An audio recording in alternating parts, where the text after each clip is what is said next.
But if you ask me as a physician or any of my colleagues, we're never taught about nutrition, right? We're never taught about nutrition. And so what are we going to tell a patient when a patient says, what should I eat, doctor? And we say, I don't know what to eat. Like, I'm a doctor. I'm not a nutritionist. Like, go see the dietitian, go see the nutritionist. They'll tell you what to eat. But dietitians and nutritionists, again, super intelligent, well-intentioned humans, are inculcated in a paradigm, and that's almost religious in some ways, right? They're taught something, and it's hard for them to go outside of what they're taught. In medicine, we're never encouraged to be curious. We're never encouraged to sort of think outside the box.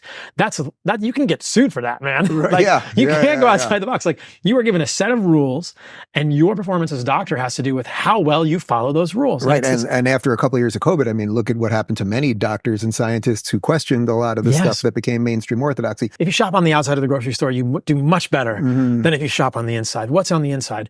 Boxed, packaged foods, whether it's sauces, dressings, cakes, cookies, candies, pastas, it's ultra processed in some way. And there are all sorts of problems with ultra processed foods, but I think that as a simple rule for people listening to this, because we're going to get probably granular at some point in this podcast, but a very high level idea that I've come to, and again, this was never taught to me in medical school, it's not that complicated. If humans, Homo sapiens, just eat minimally or unprocessed plant and animal foods, we do really well.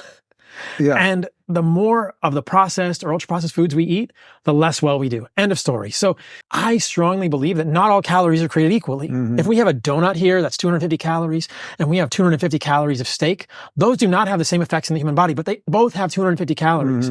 If Westerners are led to believe that all I have to do is limit calories and I don't have to think about food quality, we're doomed. Right. So is that the crazy part, that we basically had like 50 or 60 years of being pushed processed foods, and there's all sorts of reasons for that. And I don't think they were all nefarious necessarily, but TV dinners came in and all the rest of it. I remember it. And then basically what we've seen is now obesity rates go through the roof, and then a whole bunch of doctors go on TV and say cut calories, and then people are looking at your steak donut comparison being like, oh, they're both the same calorie. And that's Weight Watchers, programs that only restrict calories, or Ozempic, right? Here's your answer now.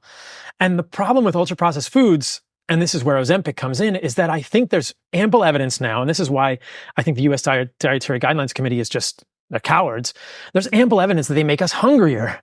So that 250 calories of donut, what I worry about is that the ingredients of that, whether it's a seed oil or a processed grain. And we also know now that they're putting things in to make us hungrier and want things more, like the Dorito effect or whatever. Yes, this bliss point and some of the food additives and probably the balance of processed carbohydrates and processed sugars and processed salt. It's my birthday coming up, so we went out to dinner on Saturday night. I basically don't eat sugar anymore at all, but I had a donut. It was a Japanese place. I had a donut like dipped in a couple dips there. I was awake from about 3 to 5 a.m. and I was like, that's got to be the donut. I didn't do anything else differently. And but we can think of obese. Everybody knows what it's like to gain weight and lose weight. And then, I think that as we are gaining and losing weight as Americans, we're also seeing rates of diabetes, cancer, dementia, every single autoimmune disease, whether it's a skin condition, a thyroid condition, a gut condition, rise. And so there's a big problem here. So I mentioned to you, I toured with Jordan Peterson in 2018. He was very famous for the carnivore diet, which I guess now they're calling the lion diet, something to that effect. Obviously, you've got this book here. It's not exactly what you do anymore, which I do want to get into.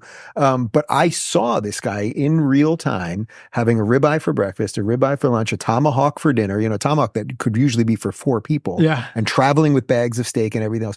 But I saw literally his skin get better. His teeth looked better. His hair looked thicker. He had sort of a more brightness to him. He says he has conquered several autoimmune diseases. And that was just a kind of test run. I don't think he was doing that at first under any kind of medical advisement. I think most medical advisory would be against that. They would advise against it.